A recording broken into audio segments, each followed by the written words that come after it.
a week it's been. David Cameron's gone to war with Europe over the number of immigrants coming to Britain. Yes. It's getting nasty between Britain and the rest of Europe. It's just the other day I heard Patisserie Valerie suck her teeth at Greg's. Oh, yes. Cameron says he's not answerable to Europe, and us lot, the British people, are his boss. Yeah, we are, aren't we? And if that's the case, coffee, 2 sugars, please, toots. And once you've done that, pop yourself a Millat for some dictation. Oh, David, off you go. Oh. And I don't get these people who say multiculturalism can't work. Do you? No. 4 words for you. Iceland chicken tikka lasagna. Beautiful. Yes, thank you.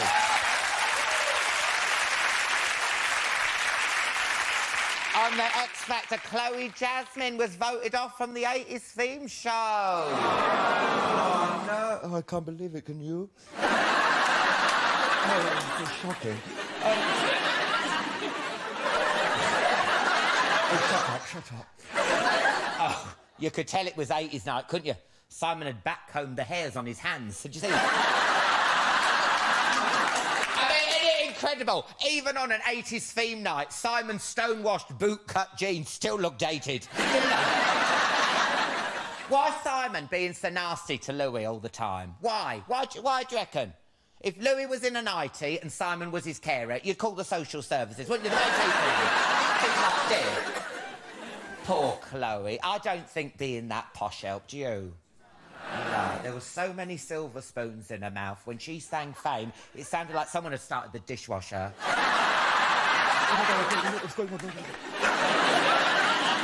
And finally, rumours arrived that Renée Zellweger had the mother of all cosmetic surgeries. Did you see the pictures? Yes! The first thing I thought was, oh, Mickey Rourke's done something new with his hair. I didn't know. If that face was any more frozen, Peter Andre would be trying to flog it for Iceland. James. What a lineup we have for you tonight. She sang, we are never, ever, ever getting back together. But her lawyers talk to my lawyers. And for the sakes of our kids, we're going to give it another go. Yes, the amazing Taylor Swift will be chatting and performing later. I'll be talking to the cold feet star who was putting roses on his bum before Cheryl was even out of nappies. That's right, the brilliant James Nesbitt's in the house. But first, wave your kilts in the air like you just don't care for the greatest thing to have come out of Glasgow since Gordon Ramsay's gravy. It's Kevin Bridges!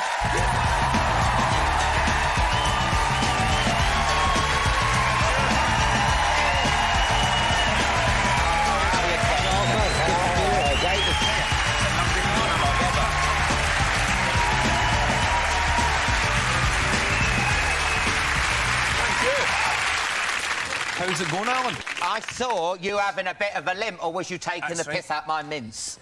I've got a bit of a limp. I've torn a ligament Sunday morning playing 5-a-side, and I was lying there, and my mates are trying to just tell me to play on, and I'm shouting, I've got Chatty Man this week. Yeah. Probably the only time that's ever been shouted on a 5-a-side pitch in Glasgow. But I'm here. Anyway, it's 4 socks, and I'm here. I'm glad you came. My God. Now, listen, do you want a cheeky Jaeger bomb to wash down the painkillers, or... No. You don't have to. You don't have to, because if you're ill, do you want just like a water or something? What soft drinks have you got? Oh, apple ties. Have an apple tie. I'll have an apple tie. Yeah. I had, oh my God, because I was so ill last week, I did it on codeine, yeah, and I was drinking on codeine with tequila on the show. My God, have you seen that bit in Wolf of Wall Street with Leonardo DiCaprio? I was like, May, help me! By the time the last guest went, help! Well, I'm glad you're having an apple tie. I've got to take it easy. Anyway. That's enough. That just looks like a urine sample. Bon appetit. At least it's cold, mate. Yeah, lovely. Nice to see. Well, we've got to talk about your new book. Yes. We have. It's your life story. Have you read it? Yeah, I genuinely have read it. People, whenever anyone's got a book on here, they go, have you read it? And I don't know whether it's because they think I've got a busy lifestyle or that I can't read. They're like, have you read it? because I was worried when I picked it up, because you must have read some Irving Welsh. Yes. My God, and I thought, if he's written it like, I can... all the way through. But no, it's in, like... English. English. Typed up. Yeah. Well, there's bits of English. There's a bit of local in there as well. Like, when you send the book through to the publishers, they come back with a person called a copy editor, and they correct everything. And there's been a lot of corrections, like having to explain certain words. Like, there's a character called Frank the Wank. And they were asking, should that be Frank the Wanker?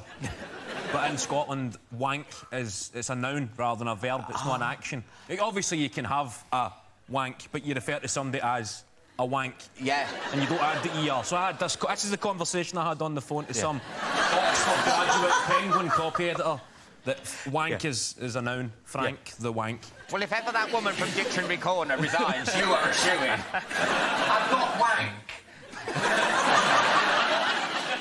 Now, what was it like going back to you? Was it a good experience? Was it cathartic? Did you find anything new about yourself? Was it like, you know... Aye, it's quite therapeutic when you go back writing about childhood, because I was quite a worrier. I used to have, like, anxiety issues as a child. One of my first memories was ransacking a Wendy house in nursery. My mum had dropped me off, and I was enjoying it. I crawled into the Wendy house. I was playing with the rest of the kids. Then, from the Wendy house window, I seen my mum leaving, and alarm bells were ringing. I thought, that's not what I signed up for here. You're staying in nursery. And I stood up, but obviously I'm taller than... Well, even then, I was taller than a Wendy house. Yeah. I stood up... I should hope so. And I lifted it from its foundations with 3 or 4 other toddlers in, and I made a run across the nursery. So I'm running, you can just see my feet on the Wendy house here, and the rest of the kids are hysterical, they're getting smacked in the head and screaming. Yeah. So I established myself as a bit mental, which is handy on the first day in jail, but this was nursery. Whenever I get a celebrity autobiography out, I always look at the index share to see if I get a mention, but there's no index, is there? No. So I genuinely did read it looking for my name. I think there's a mention. I remember the first time I met you. One mention. How long have we gone back as mates? But I only took it to a certain point, though. I've only taken it to 2000. I've only taken it to 2010. And then that was before we met briefly in the Comedy Store. Yes. I was the open spot, the new guy. You were well on the way to being the TV superstar we see today. Well, that is... He's got a point, hasn't he? I remember you were very friendly. Well, do you know what? When I was reading the book and stuff, and people don't... You know, people don't realise how terrifying it is going into the stand-up and stuff. Yeah. But... people being nice to you is just... It makes it so much better, because it's so hard, isn't it? You know, and you said that as well, you know, when you come down to London, some of the London clubs are a bit like, oh, so where have you played and stuff. Yeah. Sometimes you need someone to be nice to you, don't you? It's great. It's even still today, still helps if somebody's laughed at you, they take time to come and speak to you in the street. I had the guy ask if he could get a onesie with me. An old guy, about 60. I think he meant a selfie. I was up for it. I'll happily get a onesie. Me and you, mate, climb into a pair of pyjamas. We'll walk down the street like a big pantomime cow. I was up for it. That makes it... It's true. Well, so right through high school, I discovered you could either be a good fighter, a good footballer, a hit with the ladies. I was none of that, none of the above. But I discovered I could be quite funny, and I eventually focused on that more than anything.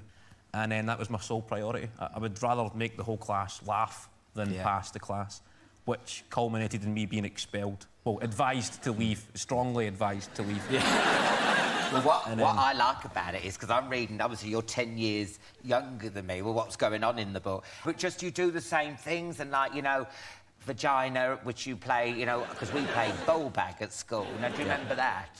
You'd have, like, a teacher and you'd go, ball bag.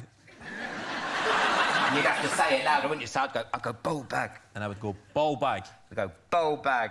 And then it would get to the point you're screaming, everything in you, eyes bulging, screaming, ball bag, like a psycho. There'd always be one person who'd just go too far, go, ball bag! The teacher, get out! Why would you be that one? It was always worth it. Like, he would get into trouble, probably suspended, but he'd be a fucking legend. And that was worth it for that. And prank phone calls as well, you know, I love that. Can I speak to Paul Mycock and all that? That was a lot. What a childhood mischief. We used to... That goes back to Frank the Wank. He was a chip shop owner, and me and Frank the Wank developed... I don't think Frank the Wank knows that's his name. Francis, probably. I'd imagine he's in some sort of correctional facility these days, so it's cool.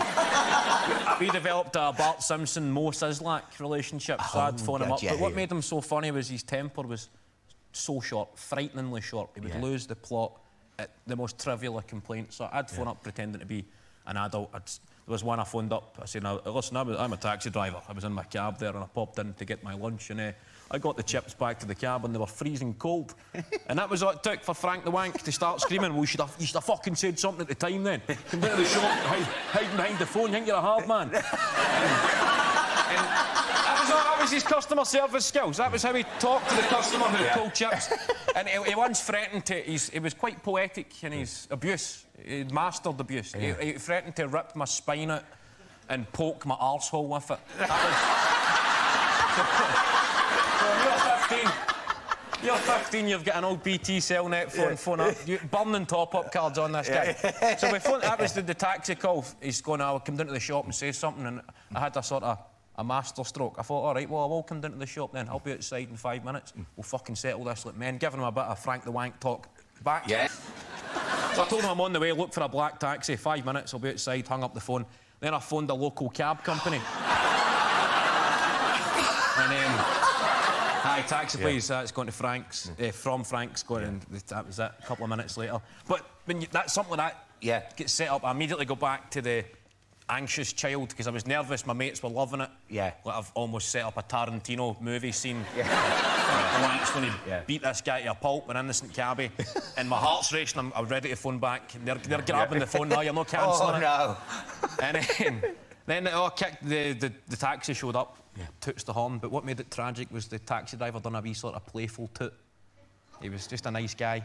And it didn't sound like the sound of a man down to settle a score. It was a wee... Dun, dun, dun, dun, dun. Then Frank the Wank and four of his fellow wanks emerged. And they just spoke for ages. And I'm sitting, my heart's racing. And it got resolved somehow. There was no violence. They went back into the shop.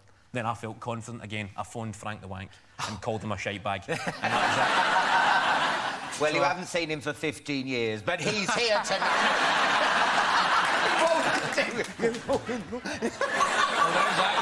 You need to change a few names.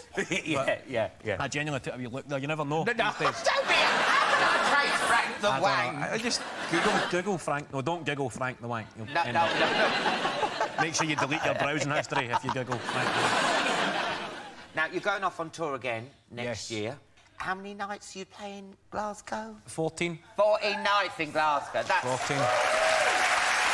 Did you... And here. I'm playing here. Yeah, I know you're playing here, but I'm just saying, when you read the book and then I see that you're playing 14 nights in Glasgow, I mean, it just must be like a dream come true. It's good. 14 nights in your own bed is a dream come true on any tour. Oh, God, yeah. So that's good.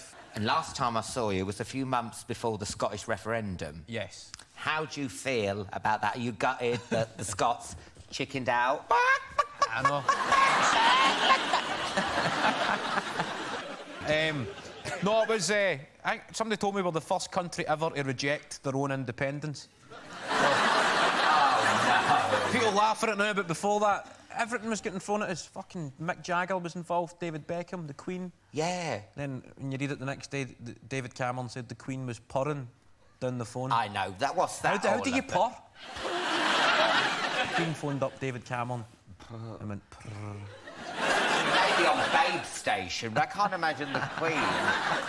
It sounds like something you'd pay at least £1.50 a minute for. Yeah. So, you wouldn't phone up Frank the Wank for a purr? No, you would not. Well, listen, good luck with the book and good luck with the tour. Thank you. And hope your leg gets better, OK? Next time I'm on, we'll see what's happened. Yeah, I bet you'll be in a neck brace, one of those ones like that. Next time. Kevin Bridges, everyone! After the break, James Nesbitt and the one and only Taylor Swift will be here. See you in part 2.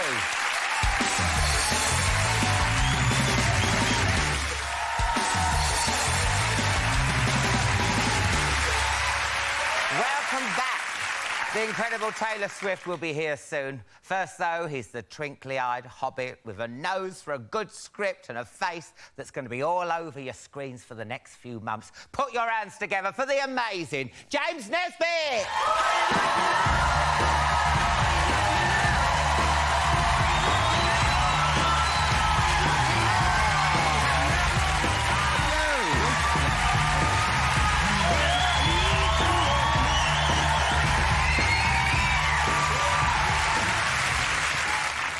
Welcome to Chatty Man. Pleasure to be here, finally. This is the first time you've been on. Yeah, I know. We did Friday night project We did together. that. Then you saw me at a Lido. I did see the Lido. Yeah, I was with a Lido. Brockwell Lido. Yeah, I couldn't wave because I was holding both ends of my float. Let me get you a drink. You're a bit of a wine connoisseur, aren't you? Well, I mean, I've watched this show for years and I've never seen anything come out of this globe that I wouldn't drink, but I like a bit of wine, yeah. Yeah, what do you fancy? Got Blue Nun. Oh, yeah.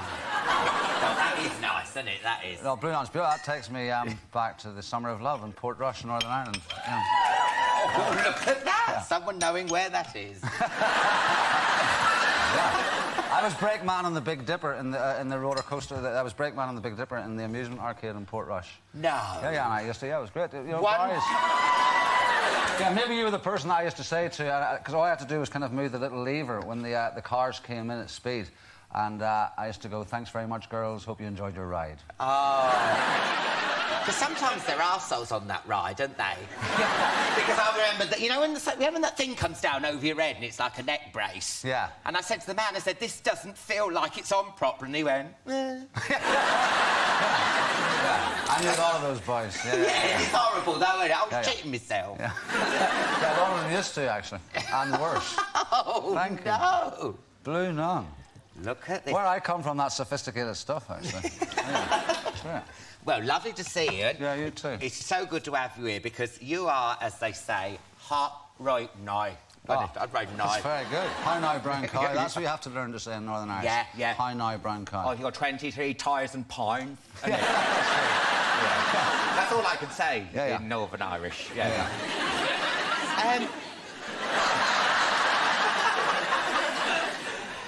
You are on telly a lot of the time, aren't you? You're like Peter Andre in those Iceland adverts. You know what I mean? Oh, God, what's he got frozen in his hand now? I've been away for a while. I've been away for a while, and I think people were probably quite glad to see me away for a while. But I am about to... It's just that it just so happens I'm in a couple of things coming out. Now. Yeah. The Missing. Yeah. Which everyone already is saying it's the next Broadchurch. Well, now, that's pressure, isn't it? Yeah, I mean, the thing is, I like to think that we're slightly different from Broadchurch. And to be fair, I was away, so I haven't seen Broadchurch, but I hear it's fantastic. Oh, it was brilliant. astonishing. Yeah, But no, really it's a good. show, it's a thriller, I believe Broadchurch was. It's a family, me, my wife, played by Frances O'Connor, and our little 5-year-old boy. We go on holiday to northern France. On the first day, our car breaks down. We have to leave it in the garage. We go and stay in this sleepy little town called Chalon-du-Bois. We spend the day there. In the evening, the little boy says, "Oh, look, I want to go for a swim at this outdoor pool," which he saw in a brochure. So I reluctantly take him. We have a lovely time at the pool. After we finish there, he says, "Oh, I'm thirsty." So we go to the bar beside the pool where the World Cup final in 2006 is happening. As we get to the bar, France score against Brazil. So all the crowd go mad, and I'm sort of a little bit distracted. I've been holding his hand. I'm distracted by the goal. I stop holding his hand, and I look down, and he's gone. Yeah. And that's the beginning of the story. Yeah. And then it spans...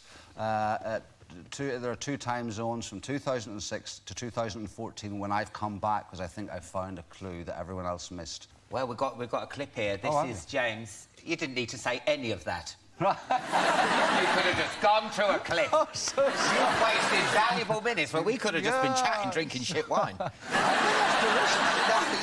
all right. People are snobby about Blue Nun. Yeah. No, yeah. I love it. Yeah, do you know what I say to those people? I say, sit and rotate. I do. Yeah, take the moral high ground. I like it. Well, let's have a look at a clip. This is James in the trailer for The Missing. Do you know what? It looks really good. Do you have a feeling as an actor when you're involved in something to go, this is going to be good, or are you, like, surprised, or Can you tell? Can you tell? It's hard. I mean, you hope it's going to be good. No, you knew it was a challenge and brilliant and not exploitative. It was kind of truthful writing about this awful thing, but also a really interesting thriller. But you never know. Yeah. I mean, you have no idea until it comes on and whether or not people watch it or not, you know? Yeah. British TV at the minute is going through a purple patch, isn't it? Yeah. It is, isn't it? Don't you think so? We're making good TV at the minute. Yeah, no, I think... Yeah. Red Lights in Broadchurch. George Clooney's in Downton. Yeah, I always like to think I'm the drinking woman's George Clooney. Yeah.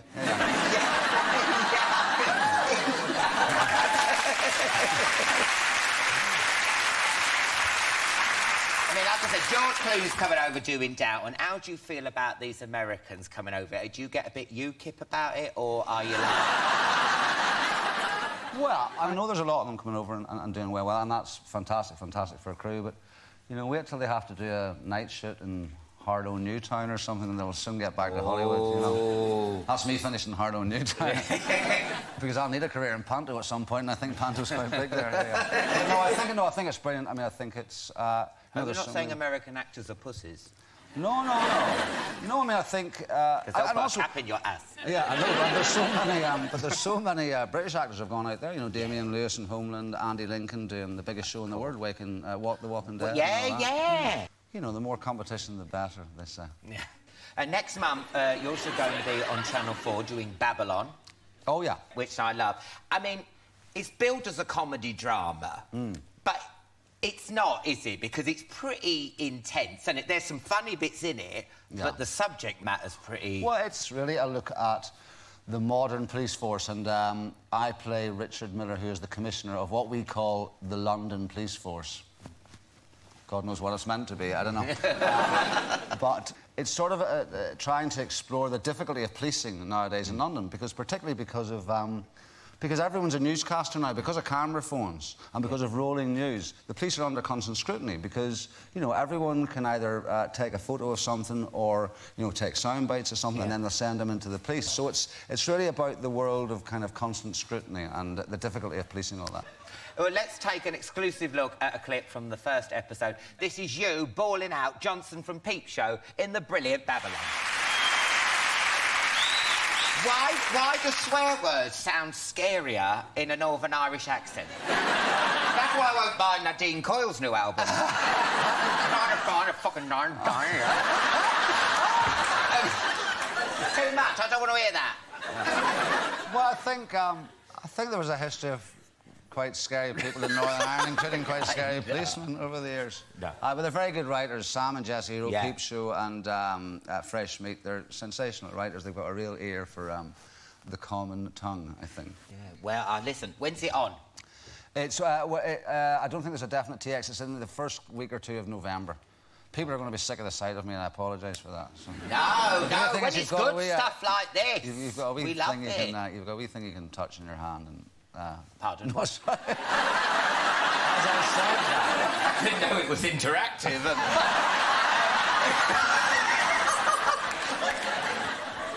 I'd rather you watch it than have a wank over it.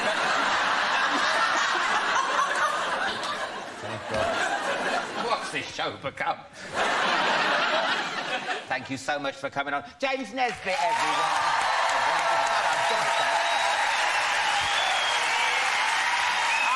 The amazing Taylor Swift will be chatting and performing. I'll see you in part 3.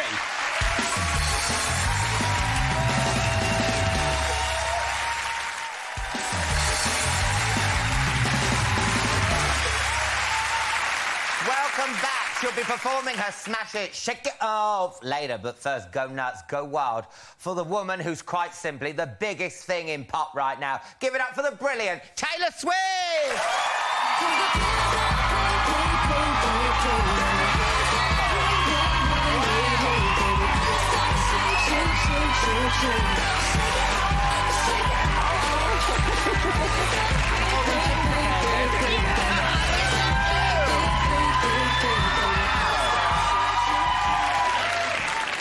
Well, hello. Well, hello. Look at this. Look at all this. Look at all this.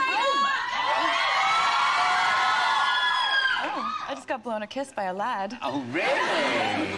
Knock it this way, love. Oh, thank you. I hope it's okay that I shared it.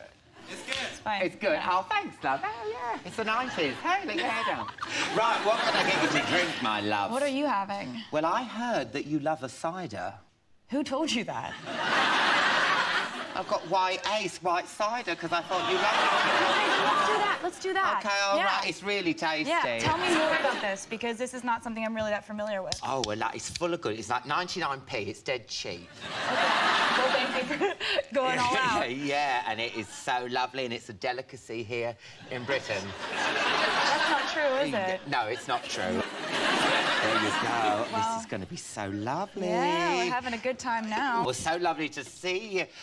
How long's it been? I don't mind this at all. This is great. It's really fruity, You're isn't such it? a good host. Thank you. I always get the best alcohol in, don't I, for my guests? Now, last time we were here, we were chatting about David Dickinson's Real Deal. Give me some more. So you've just... So you've just bought a new flat in New York. Yes. Have you been filling it with antiques? That's what I want to know. Yeah, absolutely. Filling Yeah. it with just antiques and cats. It's just the sexy single life for me. Yeah. And is it true Sir Ian McKellen used to have the place before you? Yes, it is. Oh, my God. Yeah, there he is. Okay, so basically, I found this apartment online and was looking at all these different places in New York. And I had my realtor reach out to this kind of, the realtor that represented this apartment, and we kept trying to get a showing and to see it. Yeah. And they kept putting us off or not responding. And so, as I do, we just obsessively called, and we're just like, please, can I see it? Can I see it? Can I see it? Can I see it? Please, can I see it? Yeah. So eventually that worked, and I got a showing to see it. Yeah. And so I'm kind of like walking in, I'm like, what is the deal? And I fall in love with the place immediately.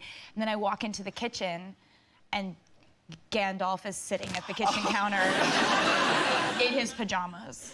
Oh, my God. It was magnificent. Yeah. I was like, I'm buying it. Does he come with it? Yeah. So what happened now? So when you get post, you, like, redirect it to Middle-earth? Yes. Yes, you go to, like, 1, 2, 3, The Shire, Middle-earth, Hobbit Land World. Hobbitville. Well, I heard you'd moved in, and I know you like antiques, so I got you a present. No way. I so did. You are a joy. I know. Look at this, and it is a proper antique. I was at a car boot sale in Hounslow Heath. And I saw this, and I thought, Taylor's coming on the show, and look at that. It's actually attached to my hand. Okay. You're hurting me. Okay, sorry. Oh, look at that. That is beautiful. Because you love cats. Look at that. Oh, wow. That is just beautiful. I don't want any money for it, Taylor. Put your money away. It's the most beautiful thing I've ever seen. Thank you so much. Oh. I've missed you so much, and this proves that you truly understand me. Yes, look. And that is white ace. That's drinking white ace as well. Yeah, it's lovely. Shall I put it somewhere safe? Definitely somewhere no one else can take it. No. Thank Yeah. you. It's great, though, isn't it? Do you really like that? I want it to be next to me so that no one can take it. Yeah, what Taylor wants, Taylor gets. There you go. Look at that. It's beautiful. Oh, look at his little face, Taylor. Yeah. And it follows you around the room like Mona Lisa. Do you know what I mean? That's an added benefit that I didn't think about. Yeah, That's good. Wherever you are in your flat, these cats are looking at you. So what have you been up to? Well, just ducking and diving, wheeling and dealing. You know what I'm like. Just hustling. Hustling, you know. Every day. Doing a stand-up tour next year. You'll have to come along. I will. Because last time you were on, you just released Red, yeah. Yes. Now, you're back with a new album, 1989. 1989. 1989. Yes. Because normally when a guest comes on, I get, like, a DVD or the CD, but I haven't been allowed to have one. You're keeping it all under wraps, aren't you? Why won't you let me have one? Because it's not out yet. It comes out October 27th. But is it true you're being really secretive about it because you're worried about it getting, like, What's the word? Leaked? I don't even want to talk about it. I don't trust technology. I don't want to talk about leaks. It freaks me out. I'll have a meltdown on the show. Really? Yes. I'm not going to steer. I mean, listen, I'm not even No, into I'm not thinking about you, but what about stuff that's recording us all the time? Oh. Yeah. Because you know what? This isn't even a chat show. There's not even any film in those cameras. We're actually a meth lab, like Breaking Bad. That's what I'm talking about. Behind there, everyone's making crystal meth. Yeah. This is just a prank. No one's even watching this. Yeah. You can go like this. No one cares. I mean, what do you think of your CD? I mean, I would never burn your CD and sell it. I mean, listen, DVDs, now I would. I mean, I would.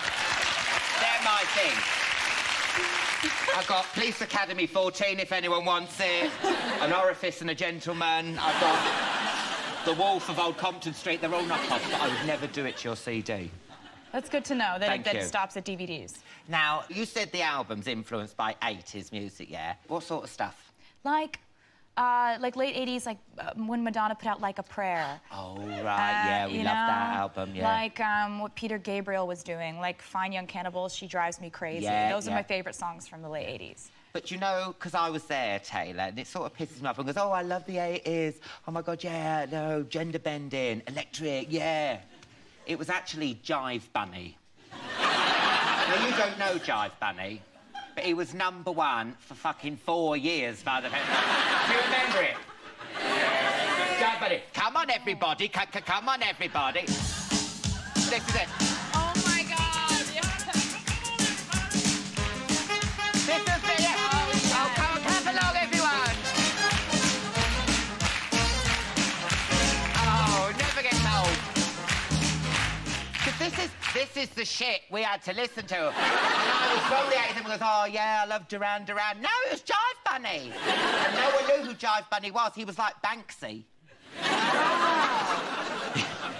Now, you launched your album, yeah, by throwing a party for some of your fans at your house. Five parties Five at 5 houses. Shit, are you mad? Yes. I basically, before I finished the album, I realized it was my favorite album I had ever done, and I was so excited that I thought, I want to play this for fans first. I want them to hear it first. I want it to be in a really intimate situation. I want it to be kind of like a hangout. And so basically, I just thought, I want to call them the secret sessions. And so what we ended up doing was we contacted all these fans that I've been kind of stalking on the internet. So they were contacted, they came to my house, and I don't think they realized, the first group didn't realize where they were. Yeah. I was hiding in the bedroom, spying on them. You're like that man in Saw. Do you like games?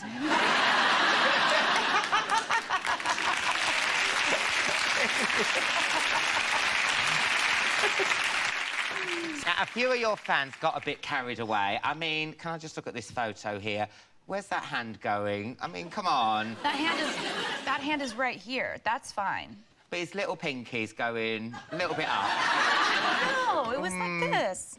That's fine. You sure, yeah? I'm very sure. Well, I'm very prudish, you see, so I find that disgusting. Oh, yes, you are. Yeah. And then look at this one. Who's photobombing you? That's my dad.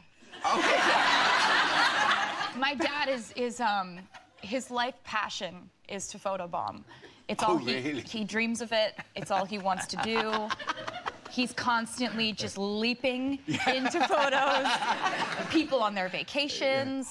No, yes. that's embarrassing. He likes to follow around my band at our stadium shows so that if fans ask for pictures with the band, he can... Oh, my God. Like, yeah, it's wild. How were your parents with all these people in the house? Were they, like, tutting, going around with a bin bag, Oh, are picking you up things, kidding? or It's their dream. Really? They love that? This is their Oh, dream. okay, They get okay. so excited about getting to go to things like this. My mom's like, we get to arrange a party, we're rearranging the furniture, we're gonna put pillows on the floor. And my dad gets to wander around talking to people, telling stories about when I was a kid. Oh, no, no one wants To people who are, like, loving hearing it. And they're lapping it up, all these, Oh, yeah. stories. So they're as happy as can be. Are they looking after your cats? Yes, they are. Oh, that's good, good. It's kind of good, but they've only been able to cat sit for me one time before. That was the first time I asked them to. And something a little weird happened. No, what happened? They got a professional photo shoot done of my cat. No way. Yes. Don't tell me your dad photobombed that as well.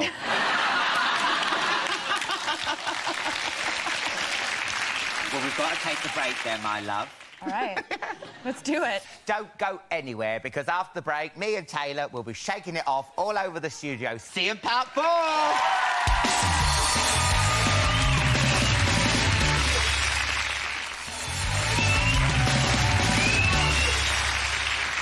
Welcome back to part 4. Look who's still here. It's only Taylor Blooming Swift. Before the break, we're talking about your new album, 1989. You're performing the first single, Shake It Off, Shake It Off. Yeah. Now, do you know what? The song is a great F you to the haters, isn't it? But like a joyful one. Yeah. And I wanted to write a song that would make people not feel victimized when they sang it. No. Like, I didn't want it to come from a place of, like, why are you doing this to me? I feel so defeated and sad. Why are you making me feel this way? I wanted to be like, okay, you're irritated that I'm just being myself. You're gonna talk about me because I'm being myself. You're gonna make things up about me for being myself. I'm just gonna be myself more. Yeah, that's right. Yeah, good for you. And the sad thing is, they want you to be dejected and feel sad and miserable because they're not happy in themselves, are they, really? Oh, my God, look at me with the white ace. I'm like saying, hey, and another thing. Hey, suck him, Taylor. We'll go out later. We'll talk about it. You give me a call. Yeah. Like, they have a whole little side of themselves. Yeah. And they fill it with time to sing that we're ugly. Yeah. Tell me about it. They don't mean it, though. They say, like, they hate their lives. Yeah, Taylor. They hate themselves.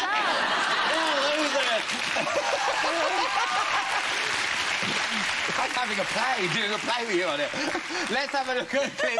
It's like having a play. It's a play. The glasses were so genius. I know. I thought of it all by myself. I know. You just I'm on went fire for it. today. I am. I'm on fire.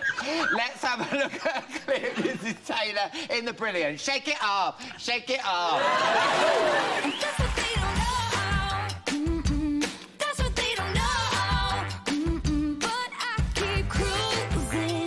Can't stop, won't stop grooving. It's like I got this music in my mind saying it's gonna be alright. 'Cause the player's gonna play. And the haters gonna hate, baby. I'm just gonna shake. Shake it off, shake it off. That's a good song. We absolutely love it. Thank you. Now, that finger dance. Show me how you do that finger dance. Okay, so it's called finger tutting, and the guy who... Finger tutting? Yeah, finger tutting. And it's the guy who is in the video with me. His name is Peanut, and he's amazing at the finger tutting. You just go this.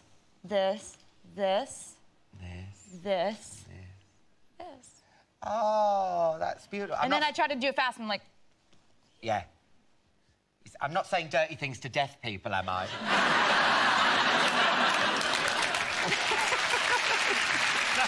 No, I didn't know. I'm doing all this and everyone's like, oh, disgusting. Turn it over, he's being filthy.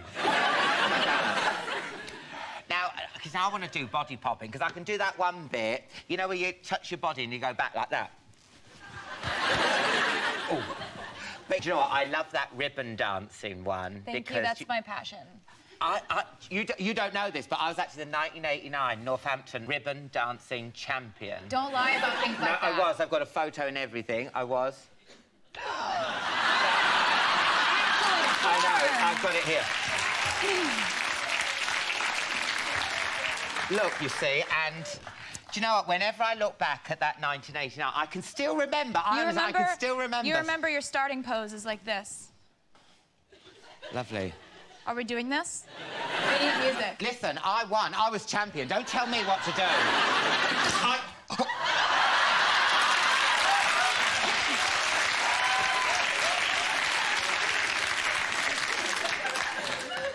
Talk to them. You've ruined everything now. I know. Well, listen, do you know what?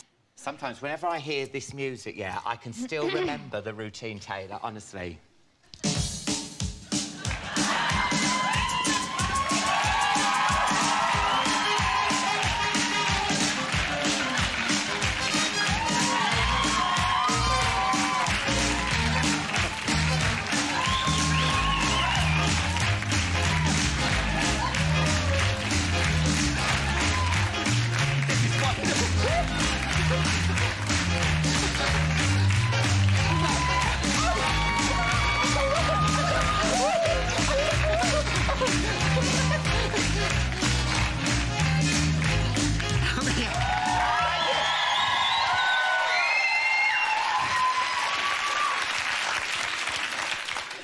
I'm not as fit as you.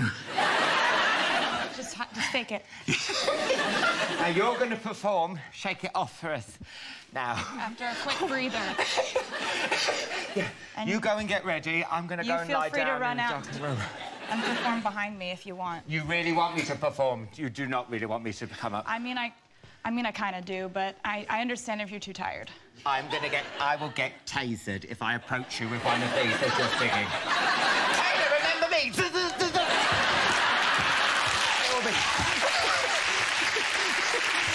I will let you do what you do so well. You perform Shake It Off. Taylor Swift, everyone! So much fun. Thank you. That's it for tonight's show. A massive thank you to Kevin Bridges, James Nesbitt, and of course Taylor Swift. On next week's show, I'll be joined by X Factor host Dermot O'Leary, Lord of the Rings star Elijah Wood, Paloma Faith, and the one and only Naomi Campbell. But now with